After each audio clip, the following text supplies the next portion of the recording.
Hello, আসসালামু আলাইকুম। কেমন আছেন সবাই? আশা করি সবাই ভালো আছেন। আজকে আপনাদের সাথে দেশি মোরগের মোরগ পোলাও রান্নার রেসিপিটা শেয়ার করব। তো দেখুন এখানে ১ম এ আমরা তেল নিয়ে নিয়েছি।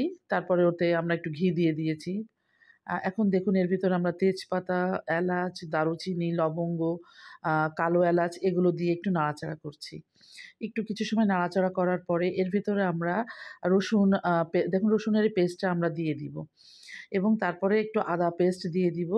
দিয়ে আমরা একটু নাড়াচাড়া করব। তবে এটার পরিমাণটা আসলে আপনি কতটুকু পরিমাণ মাংস রান্না করবেন সেটার উপর ডিপেন্ড করে।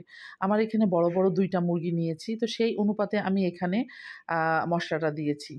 দেখুন এখানে আমি ২ চা চামচ পরিমাণ আ আ হচ্ছে জিরার গুঁড়াটা দিয়েছি। এই যে জিরার গুঁড়াটার একটু পরিমাণে কম যাবে। আম এবং ১ টেবিল চামচ পরিমাণ আমি এখানে আ ধনিয়ার গুঁড়া দিয়েছি এবং এর ভেতরে একটু নেড়ে আমি মুরগির মাংসটা দিয়ে দিয়েছি। দেখুন মুরগির মাংসটা কে একটু আপনার জাফরং দিয়ে মাখিয়ে রাখছিলাম। তারপরে এটাকে আমি মসলার ভিতরে দিয়ে একটু আ কষিয়ে নিব। দেখুন একটু পানি দিয়েছি। দিয়ে এবার এটাকে আমরা একটু কষিয়ে নিব। এই যে দেখুন এভাবে কষানোর পরে এর ভিতরে আমরা একটু হচ্ছে আলু বোখারা দিয়েছি এবং যেই পেস্টটা দেখলেন, ওই পেস্টগুলো আমরা আস্তে, আস্তে করে দিব, আপনাদেরকে বলে দিব। এই দেখুন ১ম এ আমরা এখানে জয়ফলের পেস্টটা দিয়েছি, তারপরে শাহি জিরার পেস্টটা দিয়েছি এবং তারপরে হচ্ছে কালো গোলমরিচের পেস্টটা দিয়েছি এবং শেষে আমরা জয়ত্রীর পেস্টটা দিয়েছি এই দেখুন। দিয়ে এবং এরপরে আমরা মাংসটাকে আরেকটু কষিয়ে নিব কিছু সময়। অবশ্যই কিন্তু এই মসলাগুলো দেওয়ার পরে আম আমরা মাংস কিন্তু একটু কষিয়ে নিচ্ছি।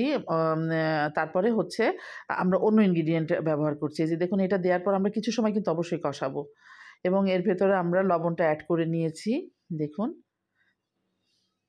নিয়ে আবার একটু কষিয়ে নিব। কষিয়ে নেয়ার পরে এর ভেতরে আমরা হচ্ছে ইয়োগার্টটা দিয়ে দিব। এখানে আমরা টক দই এবং মিষ্টি দই ২ টা মিশিয়েই আমি দিয়েছি। এবং হচ্ছে বেরেস্তাটা দিয়ে দিয়েছি। দিয়ে এবং আমরা আবার একটু কষিয়ে নিব এটা দিয়ে।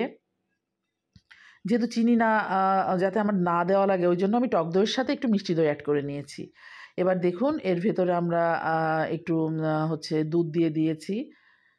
আর আপনাদের যদি মিষ্টি দই না থাকে আপনারা একটু চিনি ১ টেবিল চামচ চিনি ব্যবহার করতে পারেন। টক দইয়ের পরিমাণটা একটু বাড়িয়ে দিবেন। এবার এর ভেতরে আমরা পানি দিয়ে নিয়েছি। পানিটা অবশ্যই একটু গরম পানি দিবেন। দিয়ে আমরা ঢেকে নিলাম। এই দেখুন আমাদের মাংসটা প্রায় হয়ে গিয়েছে, তেলটা ছেড়ে দিয়েছে। এবার এর ভেতরে আমরা একটু কাঁচামরিচ দিয়ে দিয়েছি। এই যে দেখুন কাঁচামরিচ দিয়ে আর কিছু সময় রাখবো। তারপরে এর ভেতরে আমরা কাজু বাদাম বাটা, এই যে দেখুন কাজু বাদাম এই যে বেটে রেখেছিলাম ওটাকে এবার এর ভিতরে দিয়ে দিয়েছি। এই যে দেখুন। দিয়ে আর কিছু সময় আমরা এটাকে একটু কুক করব। এই যে দেখুন এটা অলমোস্ট হয়ে গেছে। যেহেতু তেলটা একটু বেশি পরিমাণে ছেড়েছে, এজন্য এই তেলটা আমরা হচ্ছে চালটা ভুনা করার জন্য এই তেলটা নিব। এই যে দেখুন এখান থেকে আমরা তেল নিয়ে নিচ্ছি। এবার এই তেলটা উঠায়ে এই তেলেই আমরা চালটা ভেজে নিব। কারণ যাতে আমার আ বিরিয়ানিটার তেলের পরিমাণটা একটু কম হয়। এই যে দেখুন এবার আমরা পেঁয়াজটা নিয়ে নিয়েছি। পেঁয়াজটা একটু বেশি পরিমাণে বেশি দিবেন।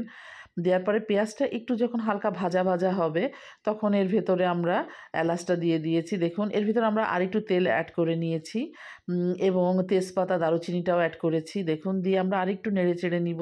পেঁয়াজটা যখন একটু নরম, নরম হয়ে যাবে তখন এর ভিতরে আমরা অল্প পরিমাণের হচ্ছে রসুন পেস্ট দিব এবং হচ্ছে আদার পেস্টটা দিব। দেখুন দিয়ে দিয়েছি রসুন এবং আদার পেস্টটা। এবং এর ভেতরে একটু কষানোর পরে একটু দুধ দিয়ে দিব। দেখুন কষানো হয়ে গেছে। এবার দুধ দিয়ে আমরা আরেকটু কষিয়ে নিব মশলাটাকে। এই যে দেখুন কষানো হয়ে গেলে এবার আমরা চালটা ঢেলে দিব। তবে চালটা ঢেলে অবশ্যই কিন্তু আপনার কিছু সময় ধরে অবশ্যই জিনিসটা একটু নাড়তে হবে।